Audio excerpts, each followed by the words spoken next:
What is culturally committed? We are a place where health providers can come to deepen their knowledge around the subject of cultural safety and humility, where we can have open, honest discussions with elders and mentors and learn about what culturally safe care looks and feels like to Indigenous peoples.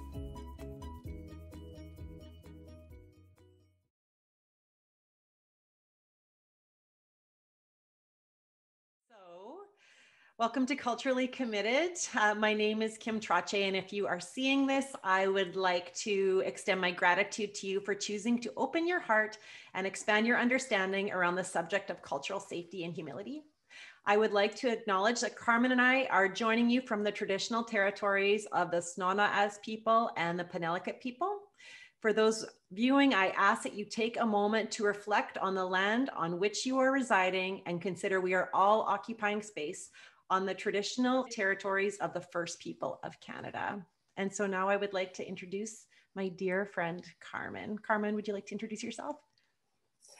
Hello, siya salat tana snake tani san atal Penelakut.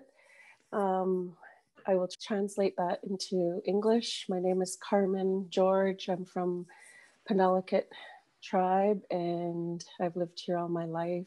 I'm a certified dental assistant and a Kohai aide. I've been working in this area for 17 years. Thankful for Kim to ask me to be a part of this video, and I'm very humbled. Thank you. Yeah, well, Carmen, I'm so glad that you said yes, because I know it can be intimidating to step out in front and have people see you, but I appreciate you so much. You have really helped me in my journey towards cultural safety and humility. And so I think that you have so much to contribute to other people that are wanting to improve as well. So thank you for joining me today. You're welcome. Yeah. So Carmen, being from Penelakut, people might not realize Penelakut is actually an island community in the Gulf Islands. What kinds of challenges do you see in the community as far as accessing care? There's a lot of barriers. We are semi-isolated. We have a ferry that comes over every other hour and a half, sometimes 2 hours, to attend an appointment in town.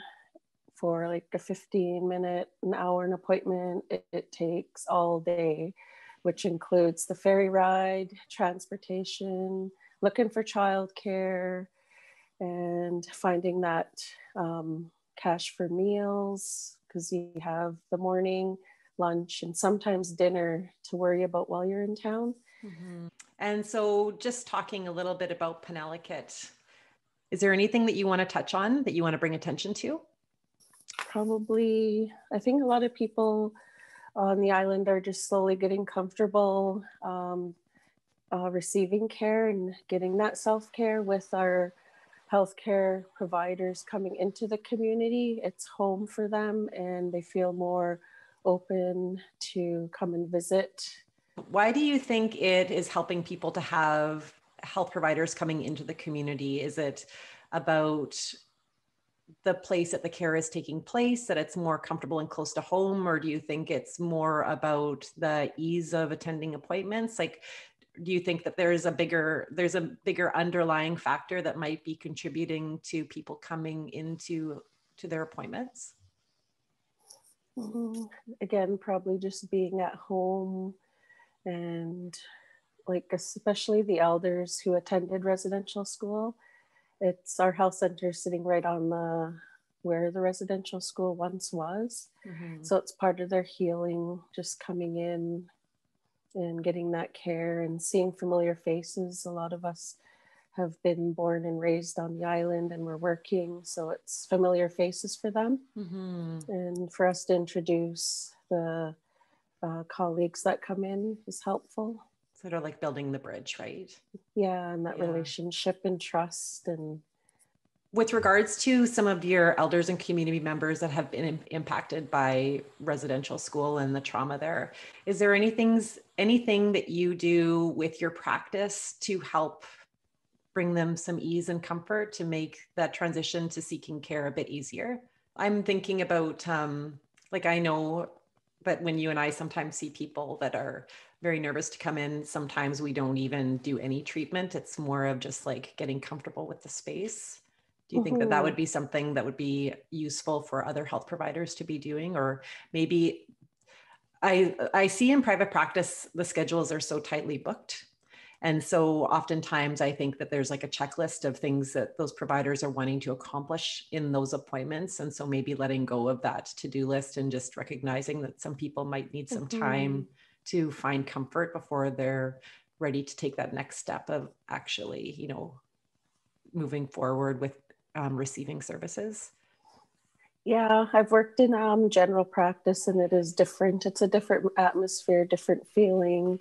And being at home working with the dentist and the dental therapist and the hygienist that comes in, I find it more welcoming as opposed to private practice where time is money.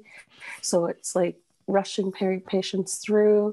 And here we get to sit down, and our dental therapist will do more of a one-on-one, build that rapport, that relationship, that trust. And that's the most important thing in a First Nation community, is gaining that trust, that building that rapport, and just getting to know the person and let them, you know, tell their story. And then you just sit and listen what they have to say. And then maybe that's all you get out of an appointment, but that's a big step for someone coming in to get treatment for that self-care. And then maybe the next appointment we'll have them come in, and then we'll do the treatment, and it's more relaxing for them. And some people, they've gone to the dentist in residential school and they didn't even have freezing, and they just got their teeth pulled. So that was a nightmare for them. And so it's all about building that trust and listening to their story and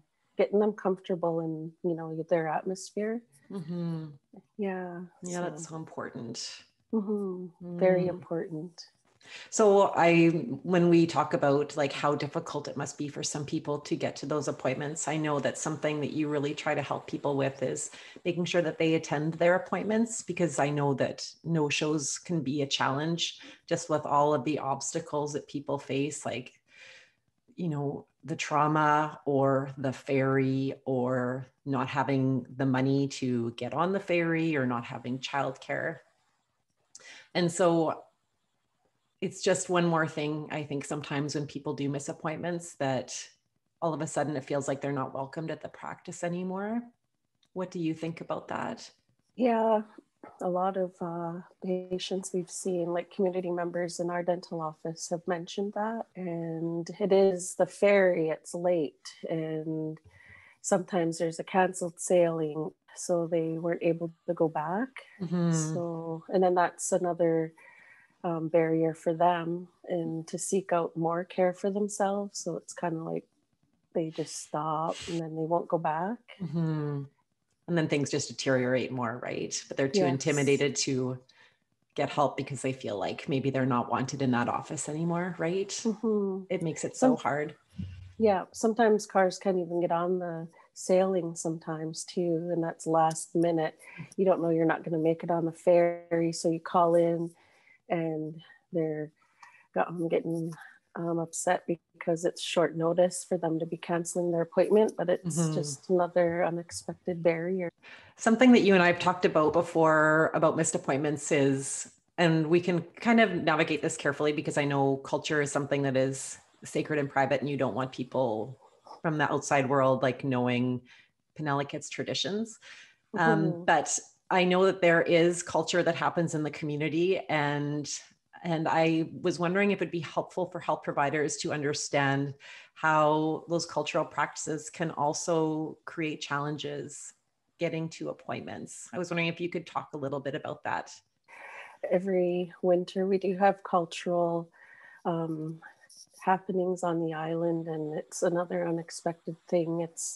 They have no way of reaching out, and nobody knows their appointments, or it's like a time of growth and rebirth. So it's something that has happened a lot. Like once that person comes out of initiation, they come to seek for dental treatment because they can't go back to their dental office in town. It's a sad part though, because a lot of non-First Nations don't know about our culture in the winter time. So I know that's something that I had a lot of learning around when I started providing care in Indigenous communities. I have to admit, I had no understanding or awareness of any of the activities that took place. And maybe that's for a reason. I'm sure that a lot of nations don't want their practices to be public. But learning that oftentimes when people are missing appointments, it's not because they don't care, and it's not because they're irresponsible, or, you know, they're not trying to create challenges for me in my schedule. It's because they have bigger things that are happening and they just can't come. And so, I think it's something that we need to address in healthcare, because I think that missed appointments do create challenges for people. And I think sometimes we have to let those no-shows go. Because and how I work with the no-shows and short notice list, I always have a short notice list. And I think all dental offices have that. And it's just something you learn. And along the way is to just be ready for the unexpected. And that's just how my dad raised me. You just always have to plan ahead and be ready for the unexpected. Kim knows that. There's not one moment where the seat is empty, but that's right. The dental seat. But yeah, I have that list. So you just, you know, you're not going to give them a hard time about it. And, oh, okay. All right, we'll book you for the next appointment. And we move them to the next appointment, and then we just go on our short notice list and fill that spot. And no questions asked. There's always stuff going on, you know, for someone in their lives to, you know, not make it into their appointment. Just got to be, you know, empathetic and understanding, and still be supportive for them. Yeah. I know it's hard to, I have seen in private practice that it's can be very frustrating, right, for those providers. But I think we need to put those frustrations aside and recognize that sometimes there's bigger things happening, and we just have to be prepared to pivot and adapt. Yeah. And I can attest to Carmen's ability in keeping that chair filled, because when I am on Penelakut, if there's a cancellation, it doesn't seem to matter much. there's always a lineup of people waiting outside to come see me. Just want them all to take care of their youngest. That's right. I'm thinking of some of the people I'm thinking of intergenerational trauma. So people that have been impacted by residential school, how the effects of their experiences can trickle down into what the kids are experiencing. Well, thinking about intergenerational trauma, for me, my dad was in the military. My mom was in residential school. She had dentures, like full upper and lower. My dad had still has all his teeth, and he's 67. And my mom, I'm guessing, like, she didn't share too much stories about being in residential school. And it wasn't until I was 27 when I realized a lot of the stuff she went through. And still today, talking about residential school and thinking about all the stories I've heard from other people today is still touching to me. And to know and think of what my mom probably went through or could have went through, and to think of how she tried to make that little change for us. And with having upper and lower dentures, we all have our teeth, myself and all my 3 siblings, and we have really, I don't mean to brag or anything, but we all have really nice teeth. And I thank my mom and my dad for that. And I'm thinking that's just one little change my mom really wanted to make. She didn't want us to go through that kind of pain, you know, thinking, you know, that there wasn't such a thing as freezing anesthetic. And so, yeah, there's still some parents out there probably still scared to take that step. But with Kohai in our community, it's really helpful for the parents, I think, to bring in their child, to see us provide that care with their child, and see how safe it is and how fun it is, and especially working with Kim, I feel like it's very helpful to have somebody like Kim to understand, you know, a lot of the stories that, like the history. And we need more of that out there in general practice, is people just taking that time to understand the history of the First Nations people. And so once we do see a child in the dental room, and then maybe it could take a year, maybe 2 years, and the mom or dad will say, oh, I want to make an appointment with you guys. So they'll make an appointment. Sometimes it's right away. They'll book an appointment with the hygienist, and then we'll have them see Kim or the dentist if they need more work. But it's been a positive experience working at home. Yeah. So how long have you been, you said 17 years you've been working in the nation, is that right? I worked for 12 years off island in general practice, and I worked with Wilton Health for 7. I've been in the community for almost 8 years now, I think. And so what have you seen in those past 8 years as far as the oral health of the community members? Have you seen a big improvement? I've seen a huge impact and a huge difference. Every year it's less and less. I feel like decay rate, it's going down, and less referrals out. And it actually really makes me smile and happy. And that's the positive impact for me working in this field, is just seeing that we're making a bit of a change, and it's all baby steps. You're not going to change stuff overnight. It takes time, and it's a good feeling.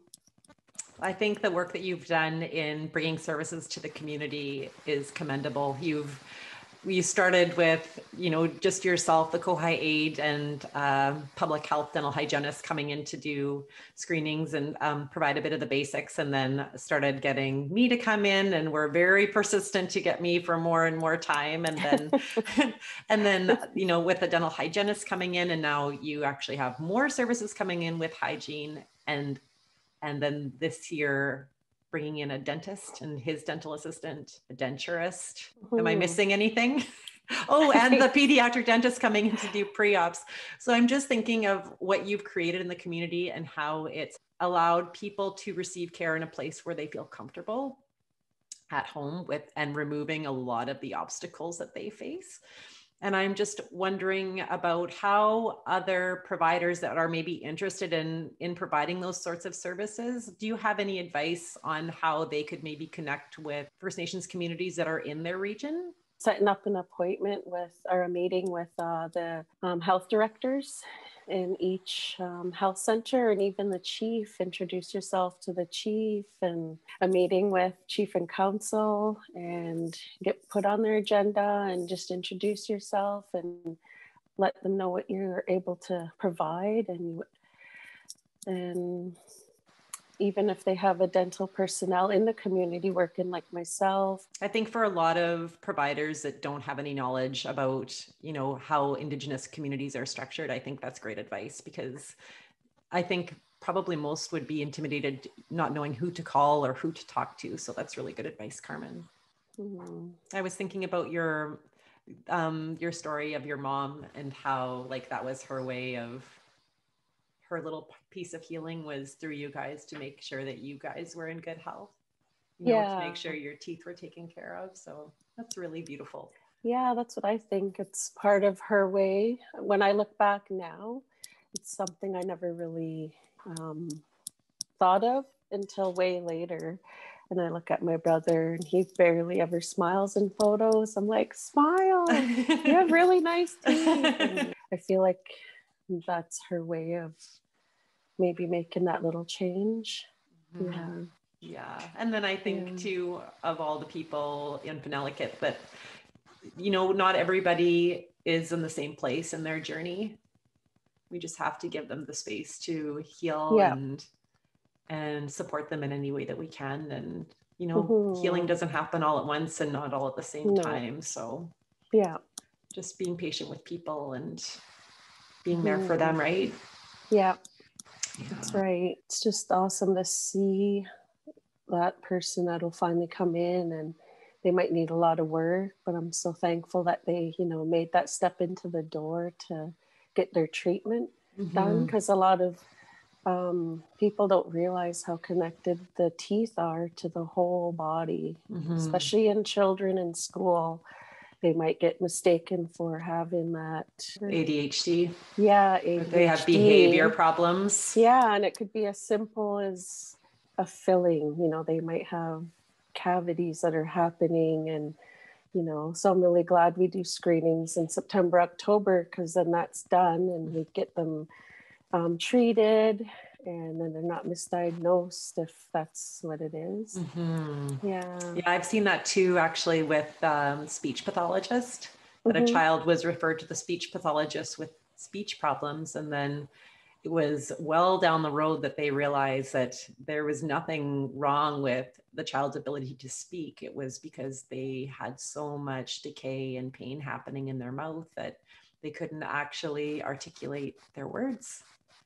So, so, seeking out those challenges that kids are facing to make sure that we have all the information before we're making decisions about their healthcare, right? Yeah, it's really important. All right, Carmen, I won't keep you for the entire day. I know you have a very important Seahawks game to watch. Thanks, Kim, for asking me. I'm really humbled to be a part of your video, even if it's 2 or 3 seconds of a word. Well, I think, you're talking about how it's important for people to try to learn about culture to provide better care. And that's the whole reason that I'm creating this, because I think that a lot of Quinitums, health providers, don't even know where to look to gain knowledge or what questions to ask. And so hopefully that could be a takeaway from this video today. Like, number one, considering where people are at in their journey. Number two, if people are interested in providing services, who do you even talk to about that? Because I think a lot of providers do want to help. They just don't know who to talk to or who to ask. So it's great knowledge that you shared today. And of course, you know that I love you so much, and I'm so blessed to have you as a friend and also as a mentor. So it means a lot to me. Oh, thank you. Same back to you too. Yeah, I really enjoy, and a lot of people are so open to getting their services now, and it's a good feeling. Yeah, we're trying to create good feelings in that dental room. So yeah, white Schwalowens. Yeah, that's right. I think we do good work, Carmen. We're good team. If you are a health provider who wants to deepen your understanding around the subject of cultural safety and humility, and you have questions, or if you are an Indigenous person who would like to contribute knowledge and guidance to the conversation, please reach out to info@culturallycommitted.com.